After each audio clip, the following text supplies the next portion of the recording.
To Erode அம்மாச்சி சமையல். இது நம்ம வீட்டு சமையல். இன்றைக்கி நம்ம பார்க்க போகிறது ஒரு சூப்பரான அருமையான நல்ல டேஸ்டான ஒரு போண்டா, கடலைப்பருப்பு போண்டா எப்படி செய்யலான்னு பார்ப்போம் வாங்க. நம்மளோட சேனலில் சப்ஸ்கிரைப் பண்ணாதவங்க சப்ஸ்கிரைப் பண்ணிக்கோங்க. சமையல் குறிப்புக்கள்லாம் உடனே உங்களுக்கு வேணும்னு நினச்சிங்கன்னா பக்கத்தில் இருக்க பெல் பட்டனை அழுத்தி வச்சுக்கோங்க. அப்படியே ஃபேஸ்புக், இன்ஸ்டாகிராம், ஷேர் சேட்டை ஃபாலோ பண்ண மறந்துடாதீங்க. பாருங்க, ஒரு 100 கிராம் அளவுக்கு கடலை மாவு எடுத்து வச்சுருக்கேன் நான். இப்போ அதுக்கு பெரிய சைஸ் வெங்காயம் 2 எடுத்து நல்லா பொடியாக இந்த மாதிரி கட் பண்ணிக்கலாம். இந்த மாதிரி கட் பண்ணி போட்டோம்னா போண்டா வந்து நல்லாயிருக்கும். 1/4 ஸ்பூன் அளவுக்கு இஞ்சி பூண்டு பேஸ்ட்டு போட்டுக்கலாம். ஒரு 2 பிஞ்ச் அளவுக்கு ரெட் சில்லி பவுடர் போடலாம், ரொம்ப போட வேண்டாம். ஒரு சிட்டிகை அளவுக்கு சோடா போட்டுக்கலாம்.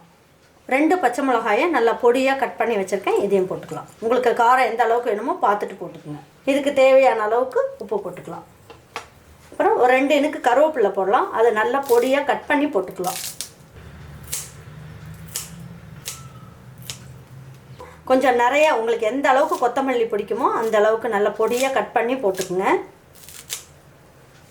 1/4 ஸ்பூனோட கம்மியாக நம்ம பெருங்காயத்தூள் போட்டுக்கலாம். இப்போ நம்ம கொத்தமல்லி போட்டிருக்கோம். உங்களுக்கு இதில் கீரை வேணுனாலும் போட்டு செய்யலாம், அதுவும் நல்லா டேஸ்ட் கொடுக்கும். அதுக்கு சிறுகீரை இருந்தால் போடுங்க, ரொம்ப நல்லாயிருக்கும். பாருங்கள், இதெல்லாம் நல்லா மிக்ஸ் பண்ணி விட்டுடலாம். இப்போ இதில் கொஞ்சமாக தண்ணி ஊற்றி, அதாவது ஒரு 1/4 டம்ளர் அளவுக்கு தண்ணி ஊற்றிக்கிங்க. ஊற்றிட்டு இதை நல்லா தாராளமாக நல்லா பிசைஞ்சிக்கலாம்.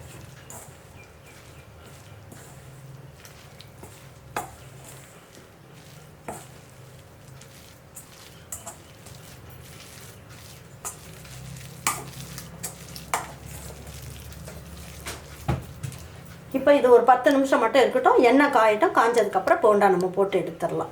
பாருங்கள், இந்த பக்குவத்துக்கு மாவு இருந்தால் போதும். பாருங்கள், ரொம்ப கொலன்னு இருக்கக்கூடாது, இந்த அளவுக்கு தான் இருக்கணும். கொஞ்சம் தளன்னு இருக்கணும். இப்போ உங்களுக்கு எந்த சைஸ் வேணுமோ இந்த மாதிரி நல்லா உருட்டிட்டு நீங்கள் போட்டுக்கலாம். பாருங்கள், இந்த சைஸுக்கு நம்ம உருட்டிக்கலாம். மாவை உருட்டி ஒவ்வொன்றா போட்டுக்கலாம்.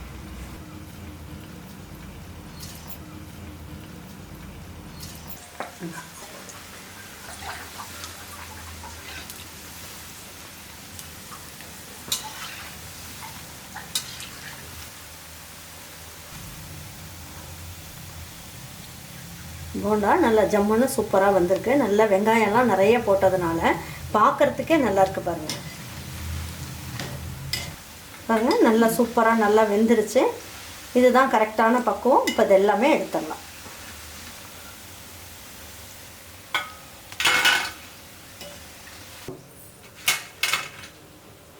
பாருங்கள், இப்போ இதை எடுத்து வச்சு பரிமாறிடலாம் வாங்க. கடலை மாவு வச்சுட்டு நல்ல ஒரு சூப்பராக ஆனியன் போண்டா வந்து நம்ம செஞ்சுருக்கோம். நல்ல டேஸ்ட்டாக சூப்பராக இருக்குது. மேலெல்லாம் நல்ல கரன்னு ஜம்முன்னு வந்திருக்கு. இதே மாதிரி ஒரு போண்டாவை உங்கள் வீட்டில் இருக்க பிள்ளைங்களுக்கெல்லாம் செஞ்சு கொடுங்க. இந்த லாக்டவுன் டைமில் பசங்கள்லாம் நல்லா விரும்பி சாப்பிடுவாங்க. ஏன்னா எல்லாருமே வெளியில் போக முடியாமல் வீட்டுக்குள்ளேயே இருக்கிறதுனால சும்மா ஈவினிங்லேயோ இல்லை ஒரு மதியான நேரத்தில் சாப்பாட்டுக்கு கூட அந்த மாதிரி செஞ்சு தொட்டுக்கிட்டு சாப்பிட்டோம்னா நல்லாயிருக்கும். இதே மாதிரி போண்டாவை உங்கள் வீட்டில் இருக்கவங்க எல்லாருக்குமே செஞ்சு கொடுத்துட்டு அவங்களுக்குலாம் பிடிச்சிருந்ததுன்னா லைக் பண்ணுங்கள், ஷேர் பண்ணுங்கள், சப்ஸ்கிரைப் பண்ணுங்கள், மறந்துடாமல் கமெண்ட்ஸ் பண்ணுங்கள். தேங்க்யூ ஃபார் வாட்சிங் ஈரோடு அம்மாச்சி சமையல். தேங்க்யூ.